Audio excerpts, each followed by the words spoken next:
कंस राजाची बहीण पुतळा हिचा आध्यात्मिक भाग हौशी कलाकार नमन नाट्य मंडळ बोलावी तालुका संगमेश्वर सविनय सर्ष सादर करत आहोत पुतळा राक्षसीचा वध पुतळा राक्षसीचा वध कंस राजाच्या बंदिशाळेमध्ये देवकीच्या 6 बाळांचा कंस राजाने वध केला 7वा बळीराम स्वर्गेला देवकीचे 8वे बाळ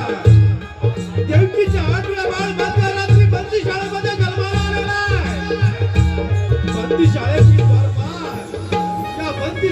द्वारपाल निद्रावस्थेमध्ये असताना या वसुदेवानं काय केलेलं आहे पहा या वसुदेवानं देवकी आणि यशोदेच्या बाळांची अदलाबदल केलेली आहे आणि कंस राजाचा कर्दनकाळ या कंस राजाचा कर्दनकाळ गोकुळामध्ये वाढू लागलेला आहे काही दिवसामध्ये कंस राजाला त्या नंदाच्या चमत्कारिक बाळाचा संशय येऊ लागलेला आहे आणि त्याने आपल्या मानलेल्या बहिणीला अर्थात मायावी पुत्र राक्षसीला त्या बाळाच्या वधासाठी गोकुळामध्ये पाठवलेला आहे परंतु कृष्ण देवाने त्या पुतळेचा वध कशा प्रकारे केला हे दाखवण्याचा हौशी कलाकार नमन नाट्य मंडळ गोवारी तालुका संगमेश्वर सविनय सर्ष सादर करत आहोत पुतळा राक्षसीचा वध पुतळा राक्षसीचा वध पुतळा राक्षसीचा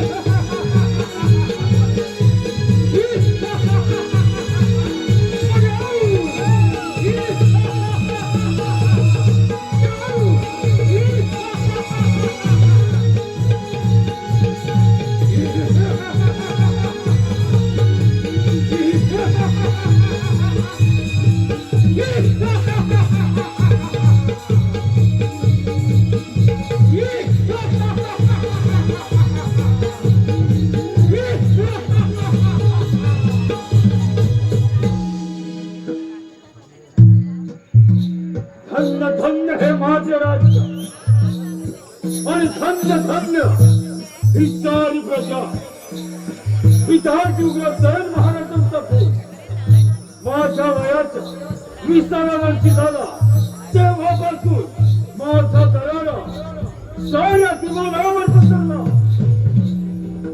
कणे कपाळी गळू लागला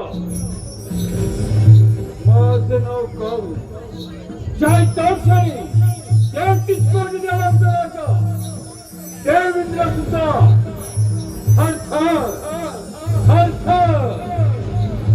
कापू लागतो माझी बहीण देवकी हिचे लग्न मी मोठ्या थाटामाटात पार पाडले मथुरे नगरीत लग्न सोहळा मोठ्या थाटामाटात पार पडत होता त्या लग्न सोहळ्यात देवकीची वरात घोड्याच्या रथात बसून चालले होते आणि तो रथ हाकलण्याचे काम स्वतः मी करत होतो त्याच वेळी कंस राजा सावध रहा कंस राजा सावध तुझा हाडवाई गोकुळामध्ये वाढत आहे तुझा हाडवाई गोकुळामध्ये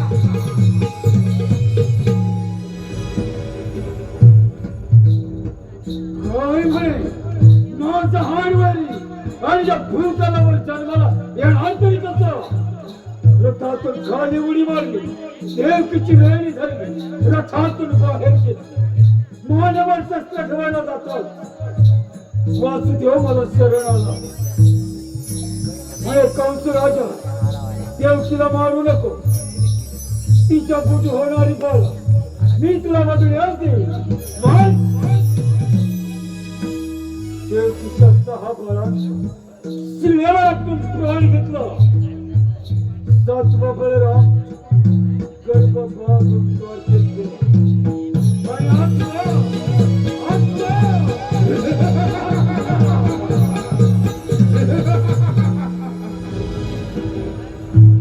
काय करावे 8व्याचे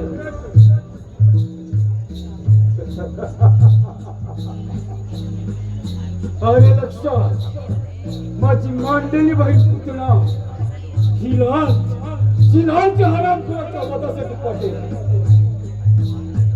प्रथम पुतळ्याला हाती करून घेतो. पुतळा, ए पुतळा, बोला महाराज.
आम्ही तुझ्यावर कामगिरी देत आहोत.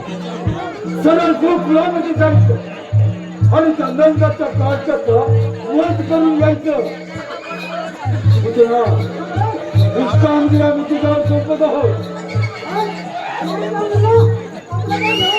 शाबास तुला.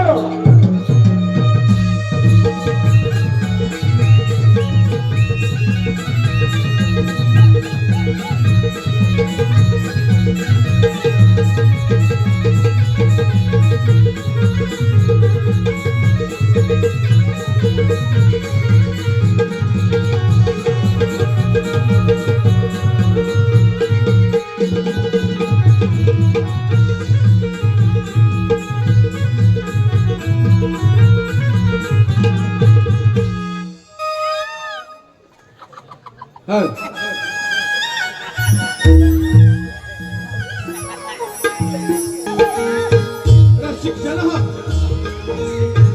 इकडे गोकुळामध्ये आनंदमय वातावरण चालू असताना इकडे गोकुळामध्ये ही यशोदाबाई त्या नवनाथ बालकाला पाळण्यामध्ये धोका देत असताना एक सुंदर अशी स्त्री गोकुळामध्ये प्रवेश करत आहे. आणि या सुंदर स्त्रीनं तर गोकुळामध्ये प्रवेश केलेला. पाहूया पाहूया पुढे काय घडतंय ते पाहूया.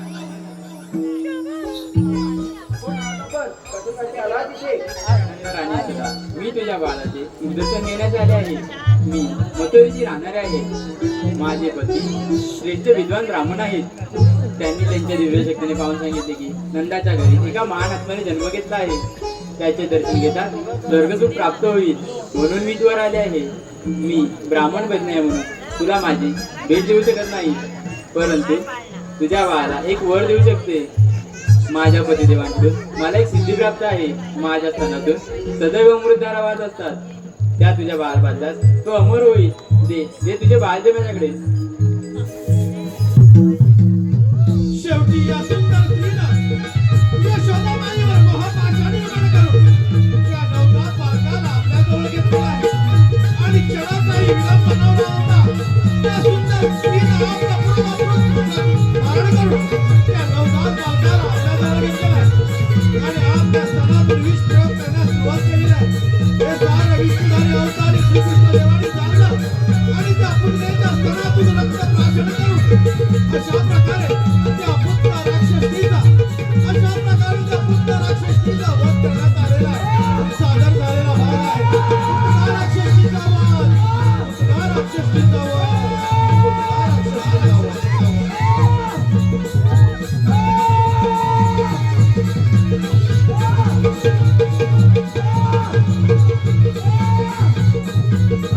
रे